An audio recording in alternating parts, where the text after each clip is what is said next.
The body camera on Officer Brandon Keller's chest recorded the moment he stood by the open door of a black Mercedes, holding up a small plastic baggie to his flashlight. Can police search a car just because they claim they smell something? The timestamp on the recording shows 10:45 p.m. The location is Oak Creek Boulevard in the North Fairview area. A quiet neighborhood with large houses set back from the road and oak trees lining the sidewalks. Streetlights cast evenly spaced pools of light on the asphalt. The dashcam in the patrol car recorded the same angle of the stop. A black Mercedes S-Class is pulled over to the right curb. The patrol car is stopped about 15 feet behind it. Red and blue lights reflect off the car's body, the pavement, and the trees along the sidewalk. Officer Brandon Keller opened the patrol car door and got out. The camera on his chest shook slightly with each step as he walked toward the driver's side door of the Mercedes. His handheld flashlight shone into the driver's compartment. Daniel Augustus Brooks was sitting behind the wheel. His hands were on the steering wheel. All 4 windows were already down. The dashboard cast a soft glow. No one else was in the car. License and registration. Good evening. May I ask the reason for the stop? I asked you first. Brooks kept both hands on the wheel, then announced each step before he moved. Wallet's in my coat pocket. Registration is in the glove box.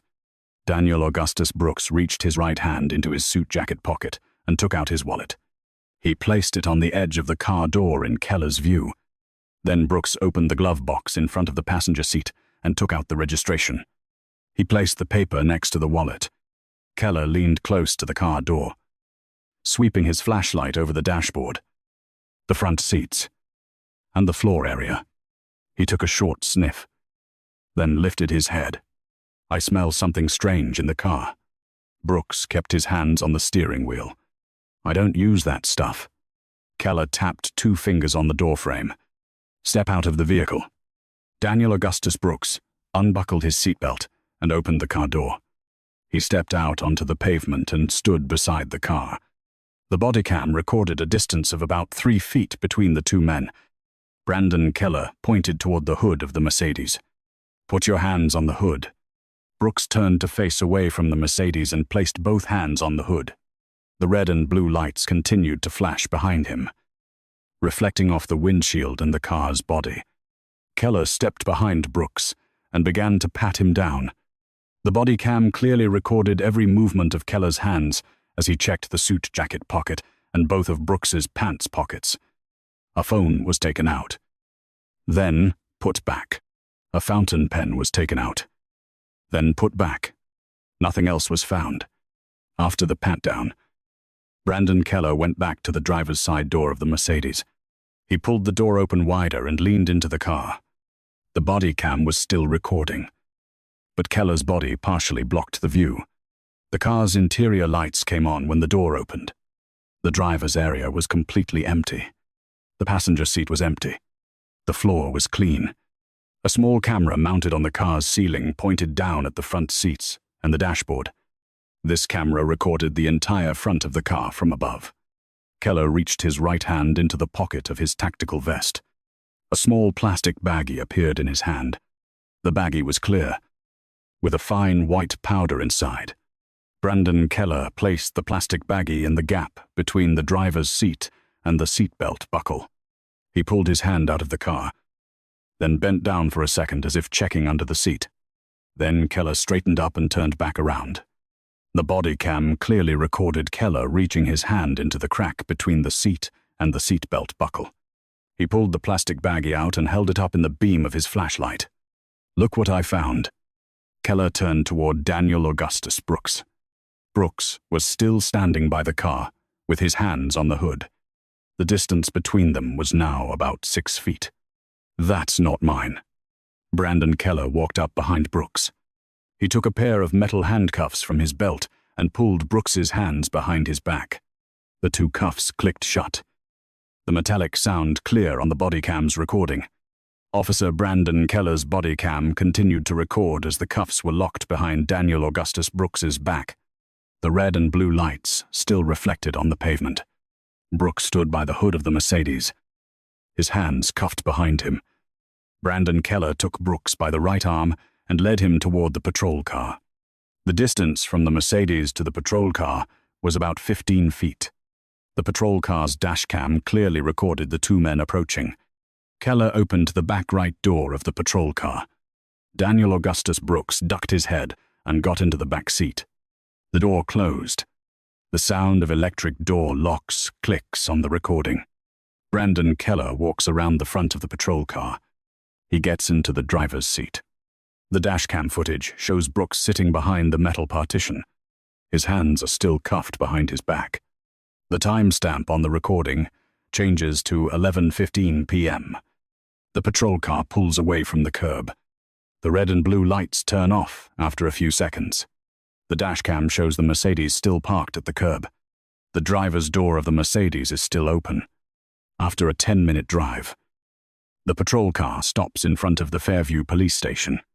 A security camera in the parking lot records the patrol car pulling in. The lot's overhead lights shine down on 3 rows of parked patrol cars. The car stops in front of a side door leading to the intake area. Brandon Keller opens the back door of the patrol car. Daniel Augustus Brooks gets out. His hands are still cuffed behind him. Keller leads Brooks through the metal door. A hallway camera inside the station shows the two of them walking through a security door. The hallway is about 65 feet long. White fluorescent lights line the ceiling. At the end of the hallway is the intake desk. Sergeant Robert Hayes is sitting behind a computer. Hayes looks up as Keller brings Brooks over. Keller places a small plastic bag on the counter. Arrest for possession of an unknown powder. Sergeant Robert Hayes looks at the plastic bag. He looks over at the man in handcuffs. Name: Daniel Augustus Brooks. Robert Hayes's hands freeze over the keyboard. A TV hanging on the wall plays the late news. The screen shows an image from a federal trial last week. A courtroom sketch of a judge is on the screen. Robert Hayes looks back at Daniel Augustus Brooks. He gets out of his chair. Officer Keller, come here. Brandon Keller follows Hayes into a break room behind the desk. The hallway camera shows the two men going into a small room next to a vending machine. Robert Hayes closes the break room door. The two of them stand about 2 feet apart. Hayes speaks in a low, clear voice. You know who that is? Some guy with an unknown powder in his car. Robert Hayes puts his hands on the metal table in the break room. The sergeant looked at Keller for a few seconds. That's a federal judge. Brandon Keller stood still for a few seconds. Keller looked toward the door of the room. A judge still has to follow the law. Robert Hayes turned back into the hallway. The two men returned to the booking desk. Daniel Augustus Brooks was still standing next to the metal chair bolted to the floor. His hands were still cuffed behind his back. Keller led Brooks to the fingerprint machine. A ceiling camera clearly recorded the fingerprinting area. A fingerprint scanner sat on a steel table. Keller held Brooks's wrist and placed his finger on the scanner. The green light on the scanner lit up with each scan. After the scans were done, Keller led Brooks to a metal chair attached to the wall. The handcuffs were clipped to a metal bar in front of the chair. Daniel Augustus Brooks sat down. I want to make a phone call. After the paperwork is done, Brooks stayed in his position on the chair. Brandon Keller went back to the booking desk. He opened his computer at a side desk. The ceiling camera recorded Keller as he began typing the report. The arrest report form was displayed on the screen. Keller entered the location information. He entered the time of the traffic stop. He entered a description of the object found in the car. 12 minutes later, the report was complete. Keller hit the button to submit the report into the system. The submission time was instantly recorded by the server. The timestamp appeared on the system screen. The report was saved in the Fairview Police Department's database. Meanwhile, Daniel Augustus Brooks was still sitting on the metal chair, his hands cuffed to the metal bar. The ceiling camera recorded Brooks looking straight down the hallway. 10 minutes later, the door to the interrogation room opened. A lawyer walked into the booking area. The man was Michael Andrew Grant. Michael Andrew Grant placed a briefcase on the desk. Grant looked at Brooks, then at Keller. His lawyer is here. Brandon Keller stood up from the computer desk. He closed out the report screen. The ceiling camera was still recording as Keller turned and walked away from the booking desk. The arrest report had been saved in the system with an official timestamp. The ceiling camera in the Fairview Station's intake area was still recording as lawyer Michael Andrew Grant placed his briefcase on the metal table in front of Daniel Augustus Brooks.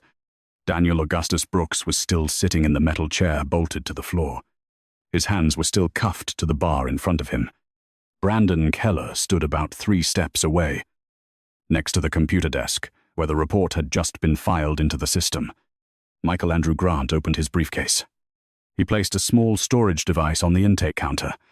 Sergeant Robert Hayes stood behind the counter, looking from his computer screen to the device on the desk. His lawyer's here.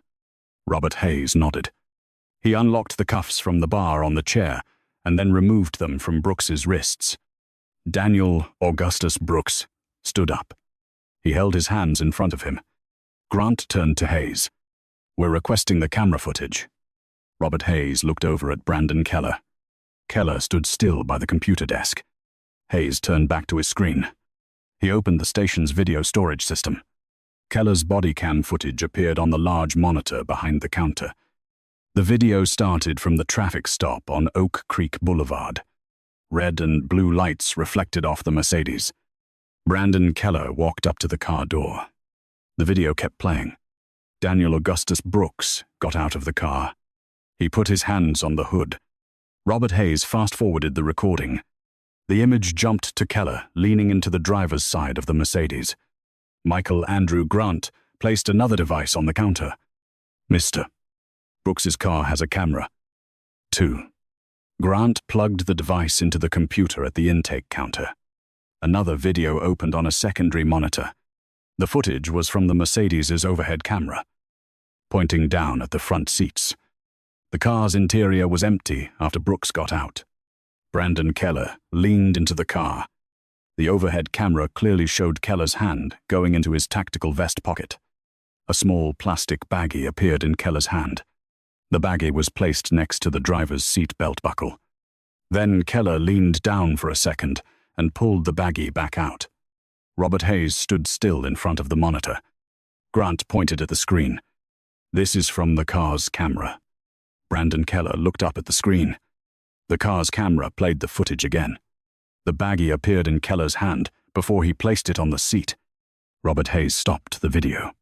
He picked up the desk phone on the intake counter. "Get the chief on the phone." Now. 15 minutes later. Police Chief Mark Dalton walked into the intake area. 2 federal agents were with him. The ceiling camera recorded the entire area. Michael Andrew Grant stood next to Daniel Augustus Brooks. The storage device was still plugged into the computer. Robert Hayes played the footage from inside the Mercedes. The video started again from the beginning. The car's interior was empty. Brandon Keller leaned into the car. The plastic baggie appeared in Keller's hand. Keller set the plastic bag down next to the chair. Then Keller pulled the bag out and held it up to his body camera. Police Chief Mark Dalton stood in front of the monitor for a few seconds. He turned to Brandon Keller. "Put your badge and your gun on the table." Keller took the badge off his shirt. He set it on the metal table. He unholstered his firearm. He placed the firearm next to the badge. A federal agent walked over to Keller. The agent took a pair of metal handcuffs from his belt. Keller's hands were pulled behind his back. The click of the handcuffs echoed in the booking area. Daniel Augustus Brooks stood a few feet away. Michael Andrew Grant put the storage device back into his briefcase. 2 federal agents led Keller out the back door of the police station. A hallway camera recorded Keller as he walked through the metal door. A week later, the case was transferred to federal court. The indictment listed 3 federal charges: violation of civil rights under color of law, obstruction of justice, filing a false police report. 3 months later, a federal court sentenced Brandon Keller to 25 years in prison. A separate civil lawsuit was filed against the city of Fairview. Court records listed $3 million in compensatory damages. and $25 million in punitive damages, a total award of $28 million.